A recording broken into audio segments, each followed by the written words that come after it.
Bom, então a gente está lendo alguns contos, né? Não necessariamente contos de terror, mas alguns contos que a gente possa trabalhar um pouquinho a ideia dos contos maravilhosos, fantásticos, realistas, como a gente vem trabalhando nas últimas semanas.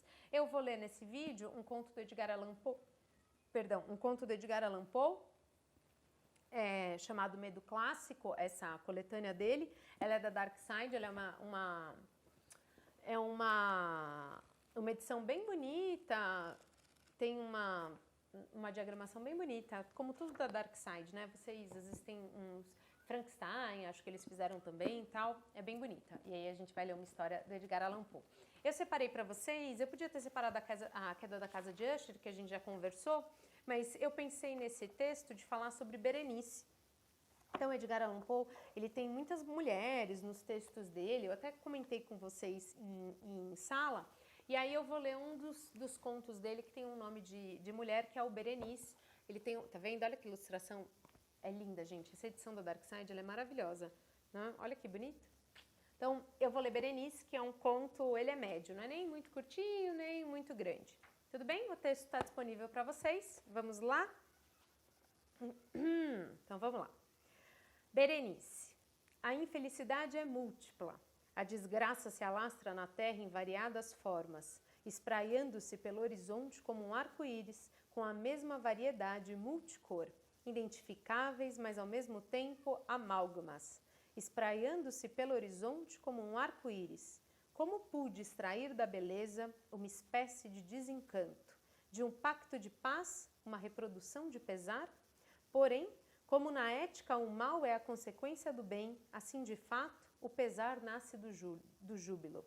Então o pesar, né, a tristeza nasce da felicidade. Ou a lembrança da alegria passada é a angústia do presente. Ou as agonias atuais têm sua origem nos êxtases que poderíamos ter desfrutados. É muito comum nos contos do Edgar Allan Poe, né? O primeiro parágrafo ele é sempre um preâmbulo, assim, uma reflexão do narrador. Aqui a gente tem um texto em primeira pessoa.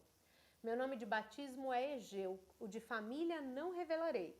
Contudo, não existem nestas terras torres cuja antiguidade seja mais reverenciada do que os melancólicos e cinzentos salões que herdei dos meus antepassados.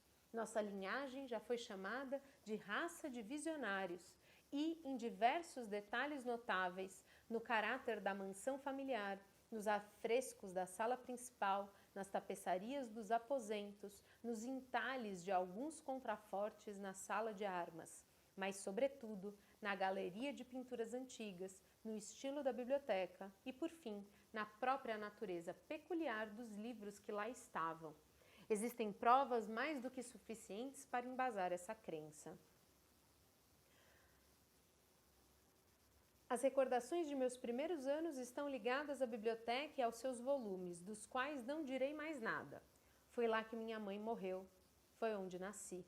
No entanto, é mera indolência dizer que não vivera antes, que a alma não goza de existência prévia. Você discorda?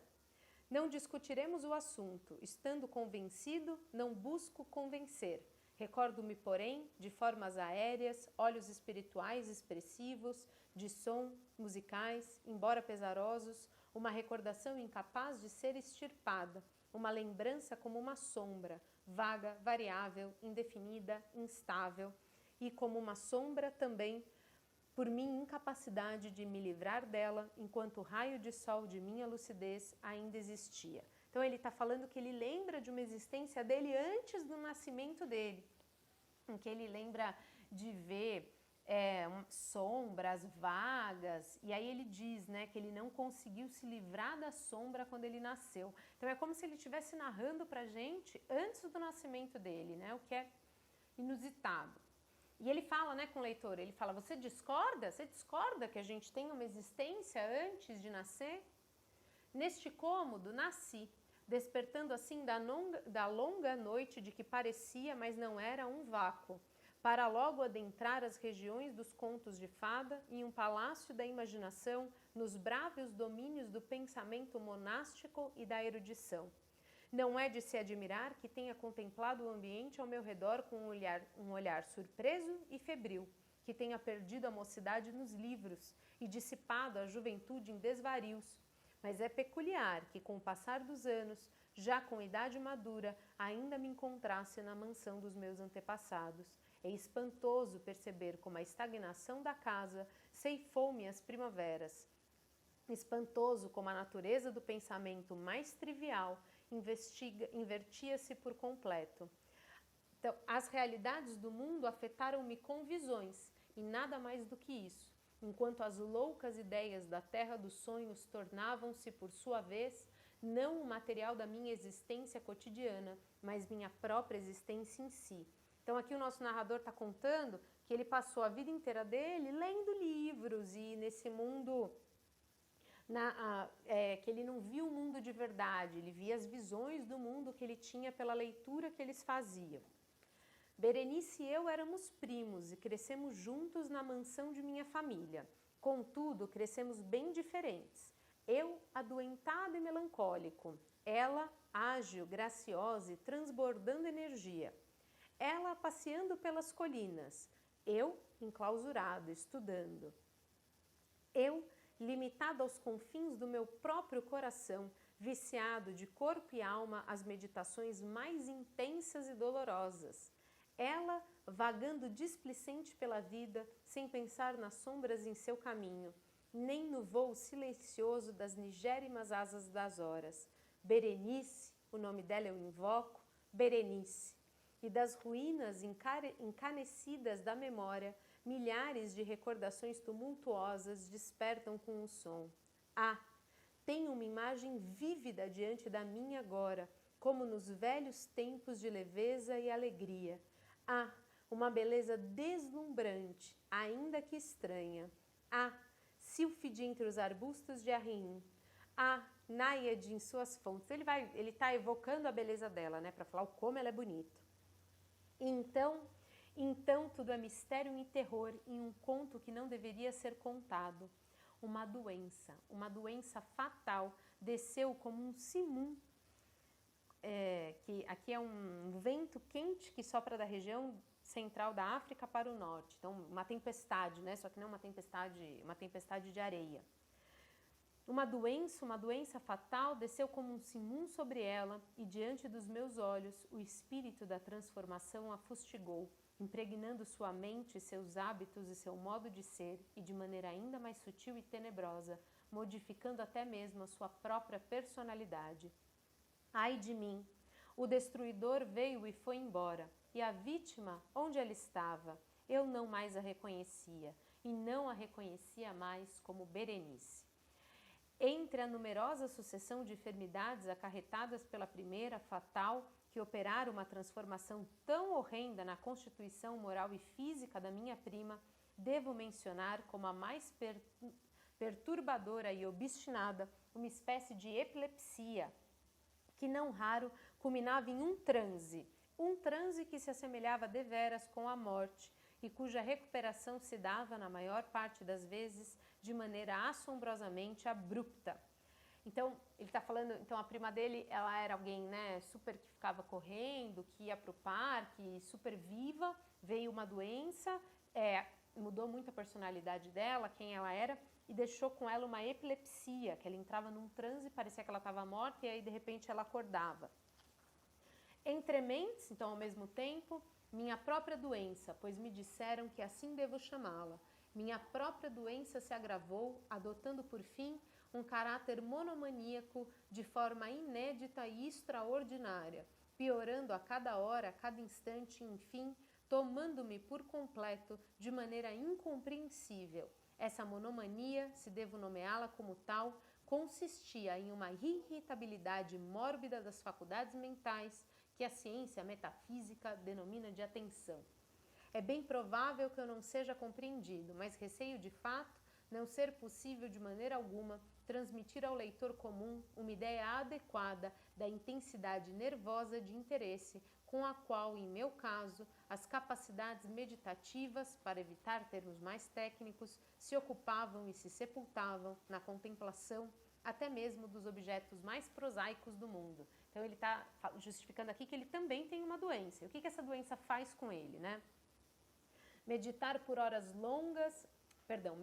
longas horas incansáveis, com a atenção fixada em algum artifício frívolo na margem ou na tipografia de um livro, quedar-me absorto durante boa parte de um dia de verão em uma sombra excêntrica projetada de modo oblíquo na tapeçaria ou em uma porta, distrair-me por uma noite inteira observando a chama fixa de uma lamparina ou as brasas de uma fogueira, divagar por dias a fio acerca do perfume de uma flor, concentrar-me na repetição monótona de uma palavra comum, até que o som, por força da repetição frequente, deixasse de transmitir qualquer significado à mente, perder qualquer noção da existência motor e física por meio de uma absoluta imobilidade corporal mantida por longas e obstinadas horas. Tais eram algumas das mais comuns e menos perniciosas excentricidades provocadas por um comprometimento em minhas faculdades mentais que, embora não fossem inéditas, sem dúvida desafiavam qualquer tipo de análise e explicação. Contudo, então ele ficava fixo, né? Ele parava e ficava fazendo uma coisa por muito tempo. Contudo, não quero ser mal interpretado. A fixação exagerada, severa e mórbida, assim incitada por objetos frívolos, não deve ser confundida com uma tendência à elucubração comum a toda a humanidade, ainda mais pronunciada em pessoas dotadas com uma imaginação febril. Não era sequer, como se poderia imediatamente supor, uma condição extrema ou exagero de tal propensão, mas algo primário e essencialmente distinto. No primeiro caso, o sonhador ou entusiasta interessado por um objeto em geral não frívolo, sem perceber, perde o foco no objeto em si para engajar-se em um emaranhado de deduções e sugestões por ele provocados, até que, ao fim de um opulento devaneio, perde de vista o estímulo ou a causa primária de suas reflexões, que terminam esquecidas por completo. Em meu caso, o objeto que me capturava era invariavelmente frívolo, comum, qualquer coisa. Embora ganhasse pelo filtro da minha visão distorcida uma relevância irreal. Pouquíssimas deduções eram feitas e quando tal coisa acontecia, elas retornavam de maneira persistente ao objeto original como sempre. As meditações nunca eram agradáveis e, ao término de um devaneio, a causa inicial, longe de estar oculta, excitaria um interesse extremamente exagerado, o que constituía a característica predominante da doença. Resumindo, as faculdades mentais mais exercitadas no meu caso eram, como já disse, aquelas relativas à atenção, ao passo que o sonhador perdido em devaneios manifesta as faculdades especulativas. Então ele quer falar assim, eu não ficava olhando para as coisas e viajando, eu ficava fixo, prestando atenção naquilo que eu estava vendo. Meus livros na época, se não serviam para agravar ainda mais a doença, compartilhavam, como se pode perceber, em sua natureza imaginativa e inconsequente, as características constitutivas do mal em si. Lembro-me bem, entre outros, do Tratado de Amplitude Beati Regni Dei, do nobre italiano Coelho Securio, da grande obra de Santo Agostinho, A Cidade de Deus e da Carne Christi, de Tertuliano, na qual a frase paradoxal, eu não vou ler em latim, vou ler em português, o Filho de Deus está morto, é crível aquilo que está para além da crença, ele se ergueu do túmulo, certo é aquilo que é impossível. Ocupavam-me por completo em diversas semanas de investigação laboriosa e infrutífera. Assim, minha razão, abalada em seu equilíbrio tão somente por coisas triviais, assemelhava-se ao penhasco oceânico mencionado por Ptolomeu Efastião, que resistia bravamente aos ataques da violência humana e à fúria ainda mais feroz dos ventos e dos mares, mas tremia ao toque de uma flor chamada brótia. E embora para um pensador indiferente possa parecer inequívoco que a alteração provocada na condição moral de Berenice por sua lamentável doença fosse capaz de me fornecer diversos objetos para o exercício daquela meditação intensa e anormal, cuja natureza estou tentando penosamente explicar, não foi o caso. Esquisito isso, né? Ele está tentando falar da doença dele, como se ele estivesse se justificando o quê, né? O que de mal aconteceu com a doença dele, por ele ter essa doença? Por enquanto nada, né? Enfim. Nos intervalos lúcidos de minha enfermidade, a desgraça me trouxe intensos sofrimentos, e sentindo profundamente a destruição completa de sua vida delicada e bela, não deixei de ponderar a miúde com muita consternação sobre as causas assombrosas capazes de produzir uma transformação tão estranha e repentina. Todavia, essas reflexões se destacavam da indiciocracia da minha doença e teriam ocorrido em circunstâncias semelhantes a qualquer pessoa comum. Ele não se acha uma pessoa comum, nosso narrador. Fiel à sua própria natureza, a enfermidade ocupava-se com as mudanças menos importantes, porém mais surpreendentes, que alteraram a constituição física de Berenice, na distorção singular e assustadora de sua personalidade. Nos dias mais fulgurantes de sua beleza sem par, estou certo de que jamais a amara. Na estranha anomalia da minha existência, meus sentimentos nunca foram do coração, sendo minhas paixões sempre circunscritas à mente. Pelo cinza da aurora, pelas sombras da floresta que filtravam pela treliça ao meio-dia, no silêncio de minha biblioteca durante a noite, ela adejara diante dos meus olhos e eu a contemplara. Não como a Berenice de carne e osso, mas como uma Berenice onírica dos sonhos. Não como um ser da terra, mas como uma abstração de tal ser. Não como algo a se admirar, mas analisar. Não como um objeto de amor, mas como tema da especulação mais impenetrável, ainda que despretensiosa. E súbito, de repente, súbito, pus-me a estremecer em sua presença, empalidecer quando ela de mim se aproximava, embora lamentando sua decadência e desolação. Lembrei que ela muito me amava, e em um momento funesto, falei em casamento. Vale lembrar que o Edgar Allan Poe também se casou com a sua própria prima. A ocasião das nossas núpcias se aproximava, quando em uma tarde de inverno, um daqueles dias extemporâneos, cálidos, serenos e brumosos que protegem o ninho da bela ave Alcione, estava eu sentado, e julgava estar só, no gabinete interno da biblioteca. Porém, erguendo os olhos, vi que Berenice estava parada à minha frente. O que teria me causado uma impressão de silhueta vacilante e indistinta? Seria minha própria imaginação agitada? Ou a influência nebulosa da atmosfera, a indefinição crepuscular do aposento? Quiçá as vestes cinzentas que lhe pendiam do corpo? Não consegui precisar. Ela não disse uma palavra, e não pude, por nada neste mundo, proferir uma única sílaba. Um gélido calafrio percorreu o meu corpo, uma ansiedade intolerável me oprimia, uma curiosidade voraz consumia minha alma, e reclinando-me na cadeira, permaneci por alguns instantes paralisado, sem fôlego, com os olhos fixados na aparição diante de mim. Sua magreza era lamentavelmente excessiva e não restara, aninhada em um mísero recanto de sua silhueta, um só vestígio da antiga aparência. Por fim, meus olhos ardentes detiveram-me em seu rosto. A fronte era alta, muito pálida e de singular placidez. O cabelo, outrora negro, agora cobria parcialmente a testa, obscurecendo as têmporas encovadas, fundas, com uma profusão de cachos de um amarelo vivo, que em seu caráter fantástico destoava com a melancolia que predominava em seu semblante.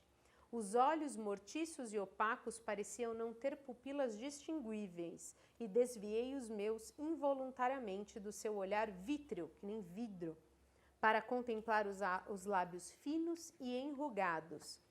Eles se entreabriram em um sorriso peculiar. Os dentes da Berenice, assim alterada, revelaram-se aos poucos para mim. Quisera Deus que eu nunca os tivesse vistos, ou, tendo-os vistos, tivesse morrido. A batida de uma porta distraiu-me, mas erguendo o olhar em seguida, percebi que minha prima havia deixado o cômodo. Porém, infelizmente, não deixara o desordenado cômodo do meu cérebro e o espécrito alvo, branco, né? e macabro dos seus dentes tampouco me abandonara. Nenhuma mácula em sua superfície, nenhuma nódoa, tem nada de errado, nenhuma nódoa, nenhum problema em seu esmalte, nenhuma falha em seus contornos. O instante do seu sorriso fora suficiente para cravá-lo em minha memória. Eu os vi agora ainda com mais nitidez do que antes, quando os tivera bem diante de mim. Os dentes estavam aqui, ali, por toda parte, visíveis e palpáveis diante de mim, longos, estreitos e excessivamente brancos, com os lábios pálidos contorcendo-se sobre eles, como se no tenebroso instante do seu primeiro devanear. Então adveio a fúria violenta da minha monomania, a doença dele aí de novo, e travei uma luta inglória contra a sua estranha e irresistível influência. Nos objetos multiplicados do meu mundo externo só conseguia pensar nos dentes. Desejava-os com ardor frenético. Todos os demais assuntos e interesses amalgamaram-se em sua simples contemplação, juntaram-se. Eles, apenas eles, os dentes, estavam presentes no olho de minha mente e apenas eles, em sua individualidade única, tornaram-se a essência de minha vida mental. Eu os analisava sob todos os aspectos, imaginava-os de todas as maneiras, sondava-os em suas características, detinha-me com suas peculiaridades, ponderava sobre sua conformação, divagava acerca de sua alteração em sua natureza. Estremecia ao atribuir-lhes em imaginação sentimento e sem ciência, pensamento. E mesmo sem o auxílio dos lábios, uma capacidade de expressão moral. Já foi dito como razão sobre Mademoiselle Salé que, também não vou ler em francês, que todos os seus passos eram sobre sentimentos, e sobre Berenice acreditava ainda com mais razão que todos os seus dentes eram ideias. Olha que interessante, todos os seus dentes eram ideias. As ideias, aqui jaz o pensamento imbecil que me levou à destruição, as ideias. Por isso eu os desejava tão loucamente. Sentia que a paz e a razão apenas me seriam restituídas quando os possuísse. E então a noite desceu sobre mim. A noite aqui, uma metáfora, né? Será que significa? Então a noite desceu sobre mim, a escuridão chegou, demorou-se e foi embora. O dia mais uma vez raiou e logo as brumas de outra noite agruparam-se no céu. E eu permanecia sentado, imóvel, naquele cômodo solitário, ainda enclausurado, a meditar. E o espectro dos dentes mantinha sua terrível ascendência sobre mim, com a nitidez mais intensa e tenebrosa, como se flutuasse pelas luzes cambiantes e sombras do aposento. Por fim, um grito alucinado penetrou à força meus devaneios, seguido após uma pausa pelo som de vozes consternadas que se alternavam com gemidos de pesar e de dor. Levantei-me às pressas e, abrindo uma das portas da biblioteca, deparei-me com uma criada no vestíbulo aos prantos. Ela informou que Berenice se fora. Estava morta. Tomada por um ataque epiléptico, sucumbira pela manhã e agora, com a chegada da noite, o túmulo já estava pronto para recebê-la e todos os preparativos do velório haviam sido devidamente executados. Gente, a mulher dele morreu e ele não percebeu. Com o coração cheio de pesar, ainda que relutante e oprimido pelo pavor, dirigi-me aos aposentos da morta. O quarto era amplo, muito escuro, e a cada passo em sua atmosfera lúgubre, deparava-me com os aparatos de sepultamento. O esquife, que é o caixão, segundo me disseram um criado, jazia cercado pelas cortinas do leito, e em seu interior garantiu-me um sussurro tudo o que restara de Berenice. Quem me perguntou se eu não queria olhar a morta? Ouvi essa pergunta e, no entanto, não vi lábio algum se movendo. O eco de suas sílabas ainda pairava no cômodo. Era impossível recusar, e com uma sensação de asfixia arrastei-me até o leito. Suspendi então com cuidado os negros panos da cortina e quando tornei a soltá-las, caíram-me sobre os ombros, alijando-me assim dos vivos, encerrando-me em estreita comunhão com a morta. A atmosfera estava impregnada de morte. O odor peculiar do caixão enojava-me. Julguei sentir um cheiro desagradável exalando do cadáver. Eu teria dado mundos para escapar, para fugir da influência perniciosa da morte, para respirar mais uma vez o ar puro dos céus perenais. Contudo, não possuía mais forças para me mover. Os joelhos falhavam e permaneci enraizado no local, contemplando fixamente o cadáver estendido no ataúde negro e descoberto. Deus do céu! Seria possível? Estaria meu cérebro me pregando uma peça? Ou o dedo da defunta, se fato se movera na mortalha que o envolvia? Hirto, cheio de inexplicável pavor, ergui lentamente os olhos para fitar o rosto do cadáver.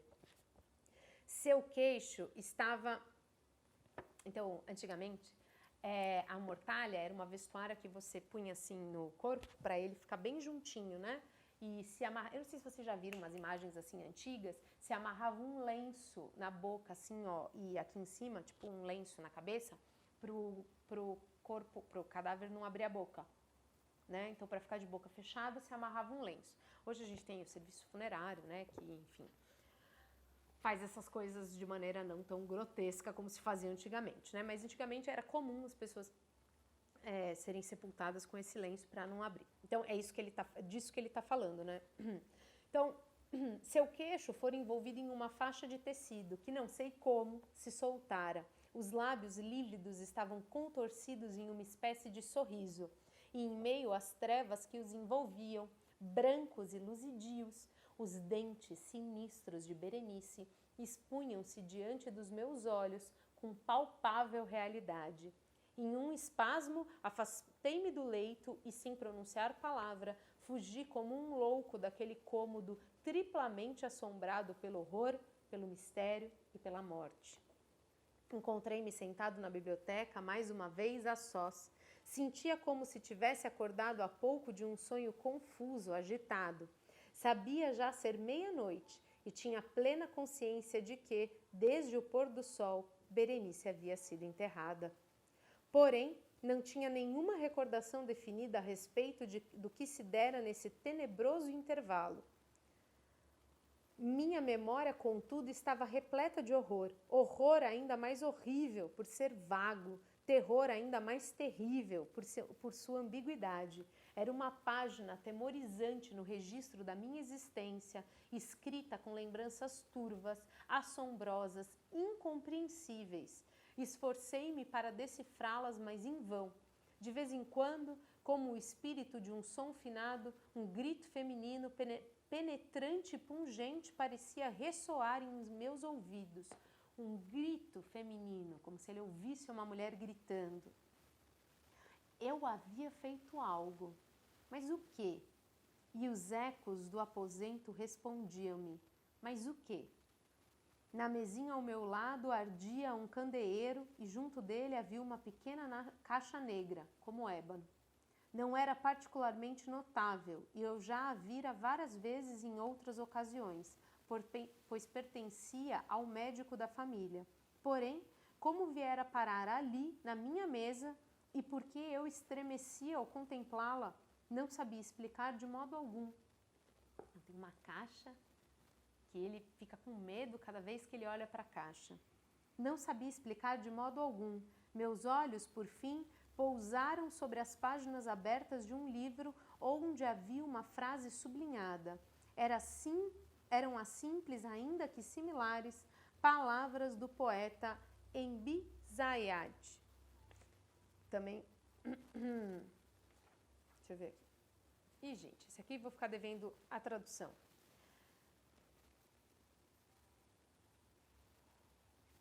Não vou ler em latim, gente. Porque, ao prescrutá-las, um arrepio erguia-me os cabelos e o sangue congelava-me nas veias. Ouvi uma batida suave na porta e, pálido como um defunto, um criado entrou pé ante pé. Estava visivelmente transtornado e se dirigiu a mim com uma voz trêmula, rouca e sussurrante. O que estava dizendo? Ouvi apenas frases truncadas. Contou sobre um grito lacinante que cortara o silêncio da noite e sobre como a criadagem se reunira em busca da origem do som. Então, sua voz tornou-se tenebrosamente distinta e ele me falou, murmurando, sobre um túmulo violado e sobre um cadáver desfigurado encontrado no local, um corpo envolto em uma mortalha, mas ainda respirando, palpitando, vivo. Ele então apontou para as minhas vestes. Estando eu em silêncio, ele então apontou para minhas vestes. Estavam enlameadas, com respingo de sangue coagulado. Estando eu em silêncio, o criado me pegou pela mão com gentileza e notei que minhas mãos traziam marcas de unhas humanas.